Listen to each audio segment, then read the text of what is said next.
Come on, you guys, let's show 'em how to party Ponyville style. Come on, you guys, let's show 'em how to party on the go. Hello, and welcome to the Canterlot Voice. It's me, Erlenmeyer, back from a very long vacation, and Tenkin's here with me. Yo! Welcome back, Erlenmeyer. It's good to have you back on the podcast, finally in existence. College stuff, really busy. No, man, don't try to make it less epic. You were exiled from Ponyville after, being challenged to a duel. But I know. After you defeated him, look, you can try to act all modest and all, but... Ah, you're embarrassing me. Okay, I'll stop. You have no magic powers. Or do I?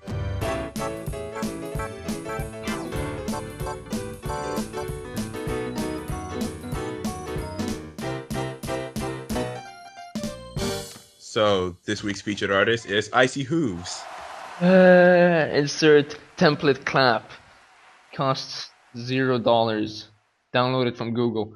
But yeah, Icy Hooves, I mean, she sort of came out of nowhere with this whole new art style and everything. Yeah, they look more like horses. I don't know, that kind of sounds like an insult.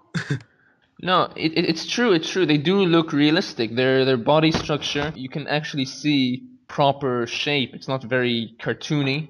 It's a lot more detailed. But they still look majestic. Yeah. A bit of a magical touch to it. Mm-hmm.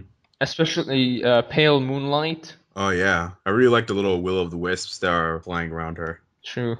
And easy on the eyes. It's like soft colors. Mm-hmm. So Icy Hooves, keep it up. It's really cool. And oh yeah, welcome to Canterlot, by the way. She's a pretty new member. I think she's been here less than a month. Oh wow, welcome. Welcome. A fine welcome to you. Welcome. Saying how do you do? Oh, I actually remember it. Welcome. Let's say hip hip hooray. Welcome. To Ponyville today. Oh, man. That was your present. Yeah. Very terrible singing. And so keep it up, because it's awesome. And we love it. Mm-hmm. Let's get on with our creative threads. One is the Brony Debate Club. It was started by... Oh, Ping 111, mm-hmm. who he's been on the podcast twice already. Member from Canada. He's really opinionated and well spoken. So it's no surprise he's making a thread like this. Yeah, the thread isn't very big, but I really like the concept behind it. Basically, he's asking for your Skype, whether you prefer debating over text or voice, and I guess he's going to be picking different topics. And the winning two will have a massive debate over the ultimate question of the Bronydom, which is, what I'm guessing is, who is best pony? Well, yeah, he didn't mention the topic exactly, did he? No, it just says the ultimate question of the Bronydom. Or maybe it's various questions, Like, anyone who's got a question could sort of submit it. Because he did say it's a work in progress, the idea. Because he said he didn't want to write the whole plan yet.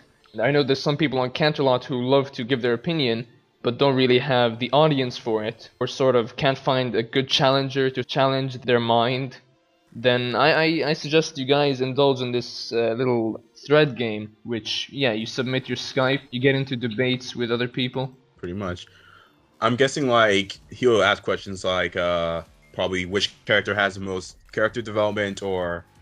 which episode do you think is the best episode so far? True, yeah, actually, yeah.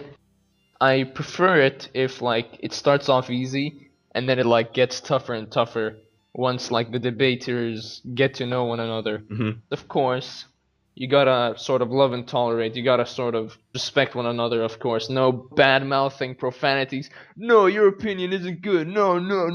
Yeah, because that's not proper debating, In a debate, there's no real winner sometimes. Mm-hmm. So yeah, if any of you guys are interested in having a nice friendly debate, you can hit up his thread, which will be in the show notes. Yep. And the next thread we have is about a little trend that I've been noticing is picking up steam, which is pony-themed tattoos. Oh yeah, those are some good tattoos. Yeah, this thread has been up for quite a while. I honestly never clicked it. I'm not a big fan of tattoos. But now I kind of regret not clicking it earlier. Some of the tattoo art is just so awesome. Yeah.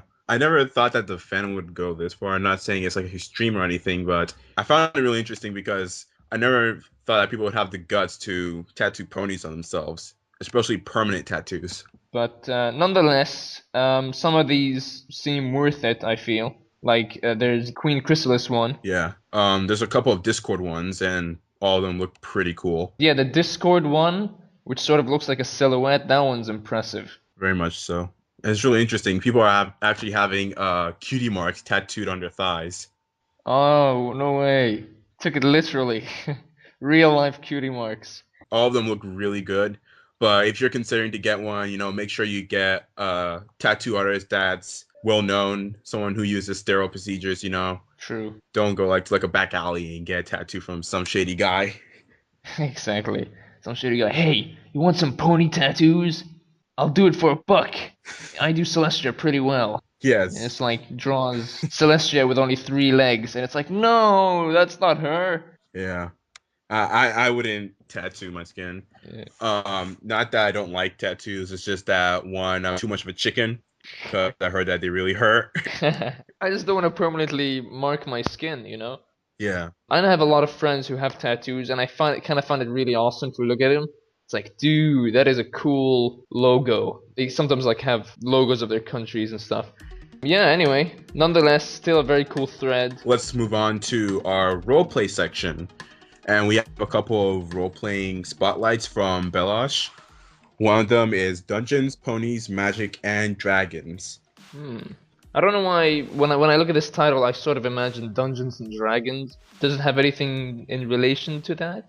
As a matter of fact, yes. What? The RP is basically, from what I got from it, it's about several ponies and a hippogriff actually playing a tabletop RPG that is basically Dungeons and Dragons. Ah, cool. So it's an RP within an RP.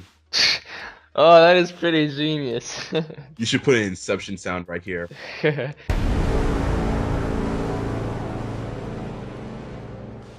It was started by... Wait, here we go. With these 5 OCs played by, Davroth, Imagination, River Hippo, Phil the Time Wizard, Bramble Rose, and those 5. That's awesome. That's like an epic compilation. That is so cool. From what I can see here, it's kind of like writing a fan fiction, which I've been trying to do recently. If I had the choice of fanfiction or RP, I would certainly go to RP, because you sometimes just gotta do one character or just 2 or 3 and shape them in whatever way you want. With fanfiction, it's a story, therefore, you gotta have twists, you gotta have things related to one another, foreshadowing is appreciated, there's a lot of things that come to it. And I say what you always say, I'm like, okay, next week I'm gonna start RPing. But then, no, life just smacks me right in the face. From what I can take from this, this is a new thing that Belash is doing, where he's reviewing RPs. Yep, he's done 3 articles so far, all in-depth articles.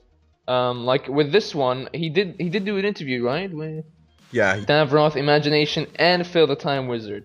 Oh, and River Hippo. Oh, and Bramble Rose. So the whole team. That is awesome. No, that's really, guys, everyone on Canterlot, Canterlot, if you're listening to this, you guys gotta check this out. Because you're not an RPer if, you don't sit down and appreciate other people's work.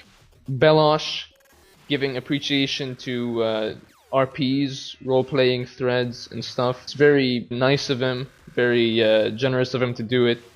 Plus, they're pretty awesomely explained articles. So if you don't want to go into the RP threads and go through the entire thread, I suggest going through his articles because they summarize it in a really cool fashion.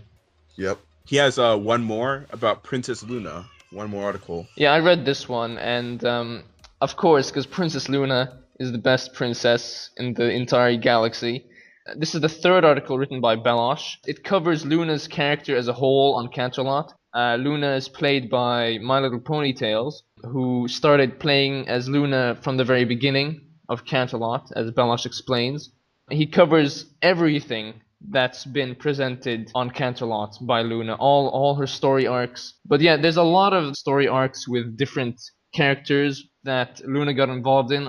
She's gone to Sweet Apple Acres, a coffee shop, and a junkyard, and it's still going onward. So If you guys are interested, you can go to that RP and you can read the article for like a brief synopsis and a bunch of the characters and stuff For free. for free. Exactly. So we got stories like A Night Under the Stars, 100 Country Kisses. I'm betting everyone knows what that is. Mm-hmm. It's got the word kiss in it, and everyone's like, what? Yeah, a lot of interesting stuff goes on there. I'm not gonna spoil it. And then there's the Ask Me Anything thread, Princess Edition, where you can literally ask Luna anything you want. You're just hoping she's not too busy. She doesn't have royal stuff to do. Nice. Stalking people in their dreams and stuff. Yeah, what kind of a job is that? How royal is that? How noble? She keeps Freddy Krueger away.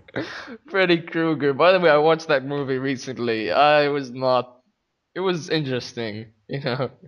It's just for jumps, for scares. Anyways, yeah, that's it for role playing. Belosh 101, keep it up. Mm-hmm. Yeah, honestly, you're doing us a favor.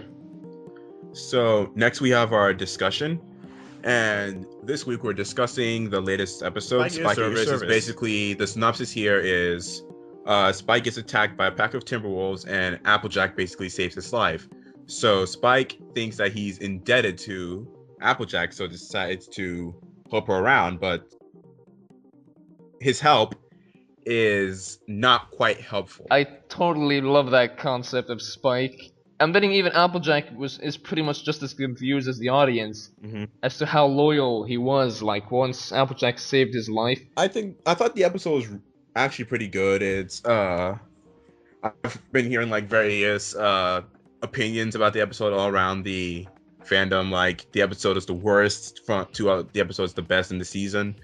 Honestly, I think it was a pretty good episode. It's not amazing like Sleepless in Ponyville was, but I thought it was still a pretty solid episode.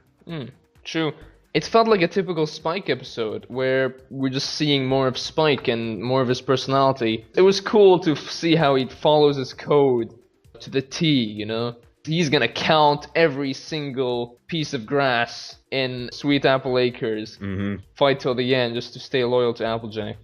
But it was simple nonetheless, it was still fun. It wasn't too serious. All the mustache jokes with Pinkie Pie. So random. Yeah, just Pinkie Pie being Pinkie Pie. But there was one little thing that did bother me. It was basically the fact that Spike was really, really, really clumsy this episode. Yeah, that was a little odd. Yeah, especially since he helps Twilight around the house all the time. It doesn't really have to make sense. This was just like a fun episode, you know? Yeah, true. But, no, then again, it might make sense to the point that it's not Spike's field to do like the dishes and to bake stuff. I mean, he's just the dragon who's been putting away books and helping out Twilight with spells. We never saw him cook food. We never saw him do the dishes for Twilight. You know? Yeah. Just put away books and all. If people were to say it's not his character to be like that, we don't know because we never saw him in that situation until now. But yeah, I actually kind of liked it a little bit, even though I have a problem with it. Because, you know, he's a baby dragon, so, you know, kids are usually kind of clumsy. True. But, like, there's many funny parts and cool parts about this episode. Like, one funny part was, like, Spike didn't want to use his dragon breath when he could have. Speaking of the Timberwolves, did you notice that they were all animated differently? Like, all 3D, like? Yeah, CGI. That was okay. I like that. You know, it didn't feel appropriate. I'm like, they could have just gone for 2D, but you know, there's no harm. It wasn't bad. It seemed perfectly fine. I think the reason why they went all 3D for the Timberwolves is because, you know, they're essentially a huge predatory walking pile of sticks. Yeah. And that should be pretty complicated to animate, you know what I mean? Yeah, I'm betting they tried. To animate it. Yeah, but it was like too complicated or something. I don't know, just a thought. You know, they ddid maybe have issues, so they're like, you know what, let's make it 3D. No, in conclusion though, like I like the episode and the final touch at the end with Spike bro-hoofing Applejack. That was cool. It's like he's gonna shake her hand. Yeah. And then it's like, no wait, bro-hoof.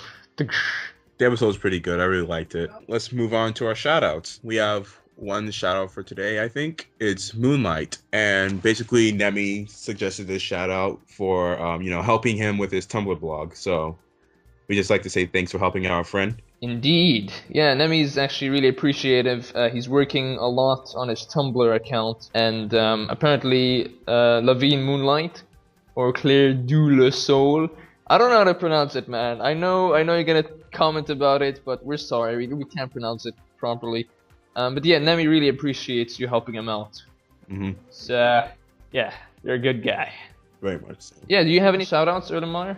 Not really. Well, if I had to shout out anyone, it'd be Belash for covering the RP section because I'm kind of ignorant in that respect. So thanks a lot, Belash. You're kind of doing a service for us, you know. Indeed, he's doing all of Canterlot a service, to be honest, and we all really appreciate it. Keep it up, man. And yeah, Tenkin, do you have any shoutouts you want to give out, or? Nah, I'm good. All right. So yeah, thanks for listening, guys. This was the kind of voice with Erlenmeyer, And Tenkan. and we will see you guys later. See ya. Goodbye.